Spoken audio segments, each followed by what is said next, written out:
हरे कृष्णा। भगवद गीता में कई सारे विषयों पर चर्चा की गई है। उसमें से एक प्रमुख विषय है मन, मन शिक्षा जिसे हम लोग कह सकते हैं।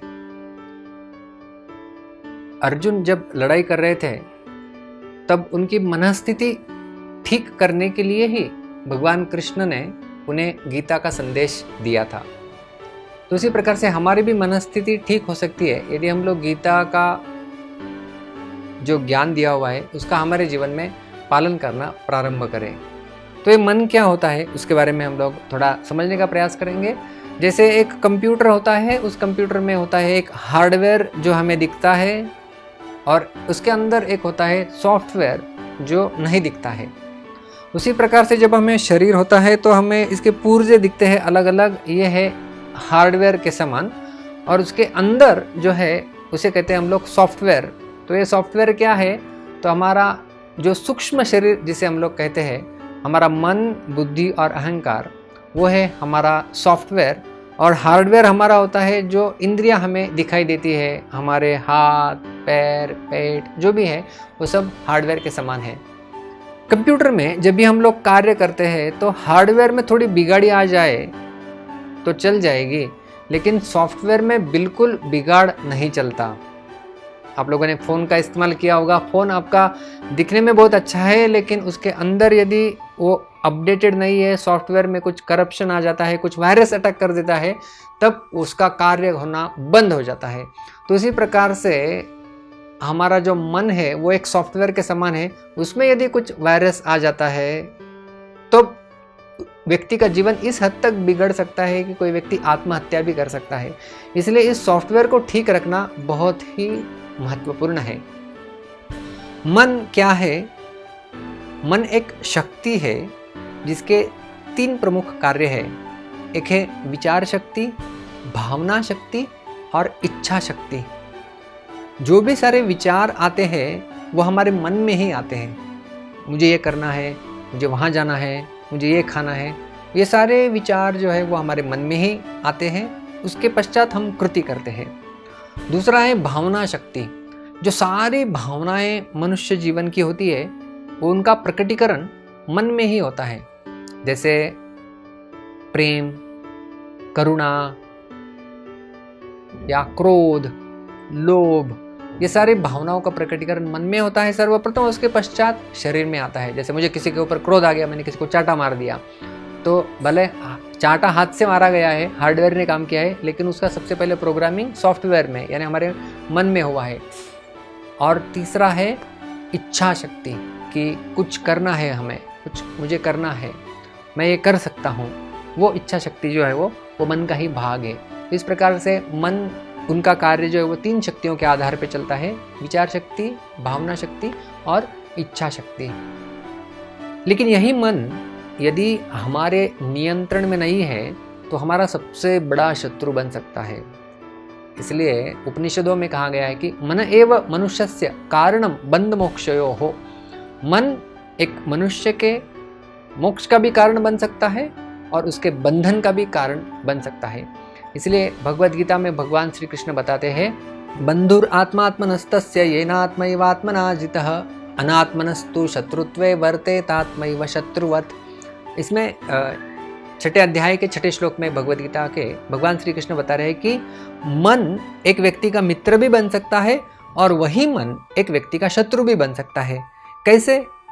क्या यह संभव है एक ही वस्तु, एक ही व्यक्ति किसी के मित्र और शत्रु बने? उदाहरण के लिए यदि हम लोग देखें, एक छुरी होती है जो कुछ काटने का काम करती है। क्या वो छुरी हमारी मित्र है या शत्रु है? तो वही छुरी यदि किसी वैद्य के हाथ में आ जाए और वो सर्जरी कर रहा है पेशेंट का, तो उसकी जान बचा सकती है वही छुरी। लेकिन वही छुरी यदि किसी चोर व्यक्ति के पास चली जाए तो वो किसी का खून भी उससे कर सकता है, तो वो हमारी शत्रु बन जाती है। तो छुरी हमारी मित्र भी नहीं है और शत्रु भी नहीं है। उसका प्रयोग कैसे हो रहा है उसके आधार पे हम लोग निर्धारित कर सकते हैं कि वो हमारी मित्र है या शत्रु।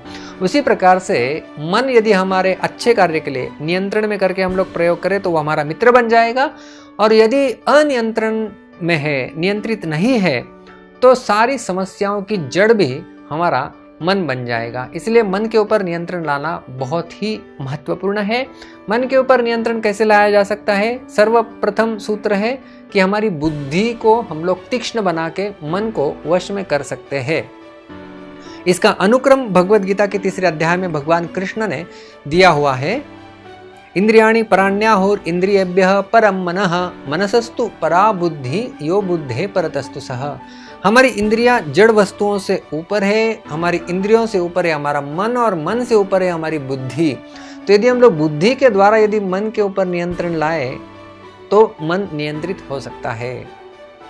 जैसे हम लोग रात को अलार्म लगा के सोते हैं, तो सुबह जब अलार्म बजता है तो हमारा मन कहता है कि नहीं, मुझे नहीं उठना है, मुझे और अधिक सोना है। लेकिन जो बुद्धि होती है उसे अपना उद्देश्य पता होता है कि मुझे क्यों जल्दी उठना है। जल्दी उठ के मुझे पढ़ाई करनी है, जल्दी उठ के मुझे कुछ योगा करना है, जल्दी उठ के मुझे कुछ ध्यान करना है।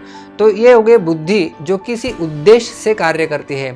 तो जब हमारी बुद्धि मन से हावी, मन से श्रेष्ठ जब हो जाती है, तब हम लोग मन के ऊपर नियंत्रण कर सकते हैं।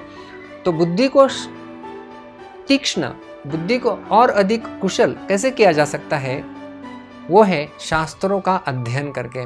जब हम भगवद गीता, श्रीमद् भागवतम आदि ग्रंथों का अध्ययन करते हैं, तब हमारी बुद्धि के ऊपर का जंग चला जाता है और बुद्धि शार्प हो जाती है, बुद्धि बलशाली हो जाती है। और ऐसे बलशाली बुद्धि से मन के ऊपर नियंत्रण प्राप्त करना बहुत सुलभ, बहुत ही आसान बन जाता है। यह है मन के ऊपर नियंत्रण करने का पहला सूत्र। मन के ऊपर नियंत्रण करने का दूसरा सूत्र है मंत्र। मंत्र यह शब्द 2 अक्षरों से बना हुआ है, जिसकी परिभाषा हम लोग दे सकते हैं, मननात् त्रायते इति मंत्रः। जो मन से हमें बचाए, मन से हमारी रक्षा करे, उसका उद्धार करे, वो है मंत्र। मननात् त्रायते इति मंत्र। तो यदि हम लोग कुछ समय निकाल कर हमारे जीवन में इस प्रकार से मंत्रों का सहारा लेते हैं, और खास करके कलयुग में जो बताया गया है महामंत्र, हरे कृष्ण कृष्ण कृष्ण हरे हरे, हरे राम राम राम हरे हरे, जब हम महामंत्र का, इस मंत्र का जाप भी हम लोग जब करना प्रारंभ करते हैं, तब हमारा मन नियंत्रण में आना प्रारंभ हो जाता है। इसलिए भगवद गीता में कृष्ण यही कहते हैं कि मनमना भवमद भक्तो मद्याजी माम नमस्करो। तो वो कहते हैं कि अपना मन मुझ में लगाओ। तो भगवान में हमारा मन लगाने का अर्थ है कि जो भगवान का नाम है उसका जब हम लोग जप करते हैं। इसलिए गीता में कृष्ण और एक जगह कहते हैं कि यज्ञानाम जप यज्ञोस्मि, सारे यज्ञों में जप यज्ञ मैं हूँ। तब हम इस जप यज्ञ का सहारा लेते हैं, भगवान का नाम लेते हैं, तब हमारा मन नियंत्रण में आना प्रारंभ हो जाता है। तो मन को यदि नियंत्रित करना है तो ये 2 सूत्र है। सबसे पहला सूत्र है कि हमारी बुद्धि को तीक्ष्ण करना है शास्त्रों के अध्ययन के द्वारा, और दूसरा भगवान के नाम का जप करके, मंत्र का जप करके हम हमारे मन को नियंत्रित कर सकते हैं। और जब हमारा सॉफ्टवेयर अच्छा हो जाएगा, तब हमारा हार्डवेयर भी अच्छे से फंक्शन करेगा और हमारी प्रोडक्टिविटी और बढ़ सकती है, और सारी मानसिक समस्याओं से हम लोग उभर के प्रगति की दिशा में अग्रसर हो सकते हैं। बहुत बहुत धन्यवाद। हरे कृष्णा।